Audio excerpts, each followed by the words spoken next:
오늘 우리에게 주시는 하나님 말씀 함께 봅니다. 오늘 우리에게 주시는 하나님 말씀은 마태복음 15장 29절부터 31절입니다. 그러면 다 함께 읽습니다.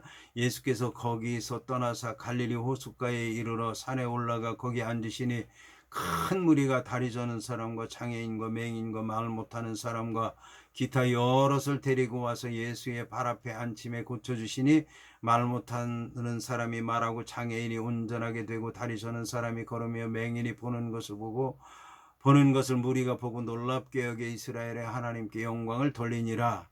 아멘. 본문의 제목은 많은 사람들을 고치셨다입니다. 그러면 본문의 말씀을 통해 함께 은혜 나누도록 하겠습니다. 이에 본문의 말씀을 보면 예수께서 거기서 떠나서 갈릴리 호숫가에 이르러 산에 올라가 거기 앉으시니라고 하는 말씀으로 시작을 합니다. 본문에 예수께서 거기서 떠나서 갈릴리 호숫가에 이르니라와 관련해서 마가복음은 거기서 떠나서 갈릴리 호숫가에 이르니라고 되어 있어서 예수님께서 두로에서 나와서 북쪽에 있는 시돈으로 가신 다음에 다시 헤롯이 다스리고 있는 영역 안에 있는 밖에 있는 갈릴리 호수 남동쪽에 위치해 있는 데가볼리를 통과해서 갈릴리 호수에 이르렀다고 했습니다. 이러한 전도 여행은 예수께서 사악한 헤롯 안디바의 관할 지역을 의도적으로 피하셨다고 하는 것을 말씀하는 것입니다. 이곳은 아직까지 유대 지경이 아닌 이방인의 땅이라고 하는 사실은 분명합니다.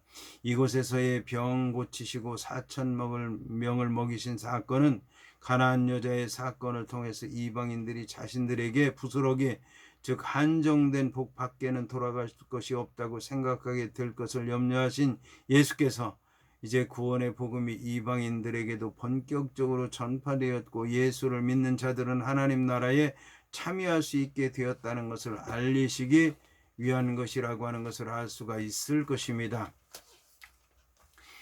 본문에 산에 올라가 거기 앉으시니라고 하는 말씀은 산상수훈의 장면을 연상하게 합니다.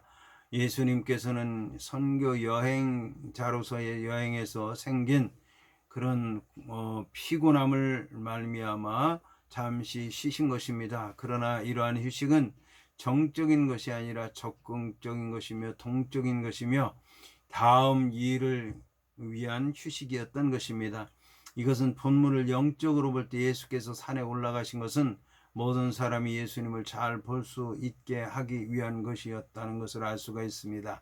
왜냐하면 예수님께서는 모든 자의 바라볼 소망이시며 만민의 구원자이시기 때문입니다. 예수께서 앉으신 것은 예수님을 찾아오시는 자를 은혜롭게 맞아주시기 위해서 모든 문제가 해결될 때까지 안정되게 자리를 잡으셨던 것입니다.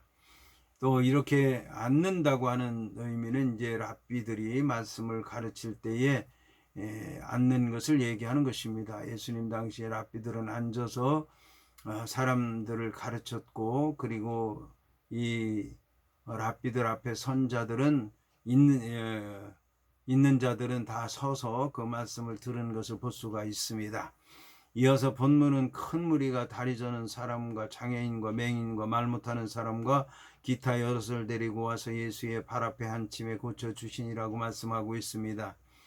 본절과 병행 구절인 마가복음 7장 31절부터 37절까지의 말씀에는 귀먹고 말을 더듬는 어눌한 자 한 명만을 고치시는 장면, 즉 여러 치유 기사 중에 극적인 장면만이 선택되고 기록되어 있지만 본서 마태복음에는 각종 질병을 치유하시는 종합적인 장면이 기록되고 있습니다.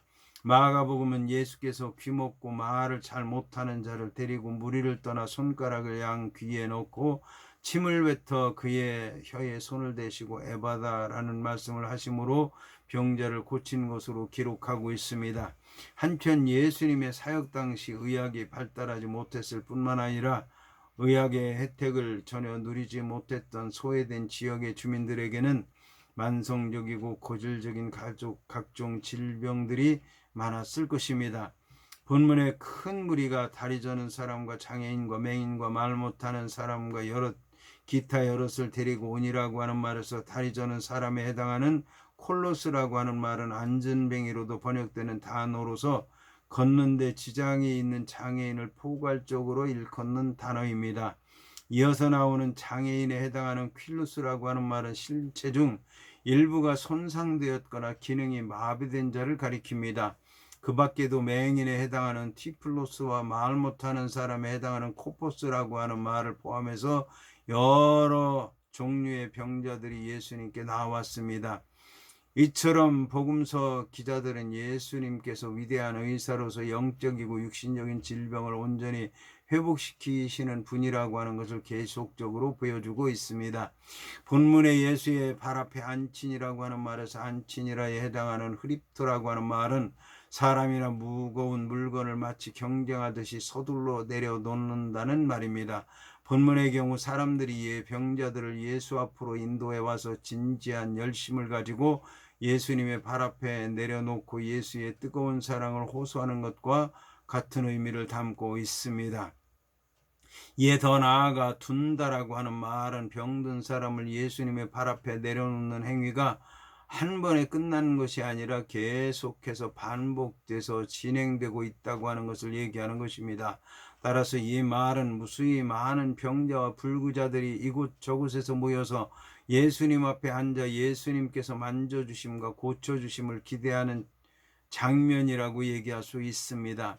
이어서 본문은 말 못하는 사람이 말하고 장애인이 운전하게 되고 다리 저는 사람이 걸으며 맹인이 보는 것을 무리가 보고 놀랍게 여겨 이스라엘의 하나님께 영광을 돌리니라고 말씀하고 있습니다. 마태는 이사야 35장 5절 6절에서 예언한 것처럼 병의 종류들을 얘기하고 있습니다. 절뚝발이, 불구자, 맹인, 벙어리와 그 완치를 그대로 언급함으로써 이방에서의 예수님의 병 치료도 역시 이사야의 예언을 성취한 것이며 이방의 땅 갈릴리의 흑암에 앉은 백성들이 큰 빛을 보게 될 것이라고 하는 이사야 9장 1절 2절의 말씀의 예언도 역시 이루어지고 있다라고 하는 것을 보여주고 있습니다. 본문의 이스라엘의 하나님께 영광을 돌리니라고 하는 말은 현재 예수님께서 머물러 계신 곳이 바로 유대인들이 잘 지나다니지 않는 곳인 이방 땅 갈릴리 호수라고 하는 점과 병고침의 기적을 체험한 사람들이 이스라엘 하나님께 영광을 돌린다고 하는 말을 통해서 그들 자신이 이스라엘 사람이 아니라고 하는 것을 말하고 있습니다. 따라서 예수께서는 지금 이방인들과 함께 계시고 그 이방인들을 고쳐 주신 것입니다. 한편 이방인들이 예수님의 기적을 보고 이스라엘의 하나님께 영광을 돌렸다고 하는 표현은 오히려 유대인들로 하여금 놀라게 하는 요인이 되었음이 틀림이 없습니다. 그들도 역시 예수의 기적을 보고 하나님께 영광을 돌린 적이 있지만 대부분의 경우 예수의 권능을 바알세불의 힘에 의한 것이라고 생각했기 때문입니다. 그리고 그 능력이 하나님께로부터 왔다고 하는 사실을 알게 되었을 때에도 될 수 있는 대로 하나님께로부터 온 능력이라는 것을 인정하지 않으려고 했기 때문입니다.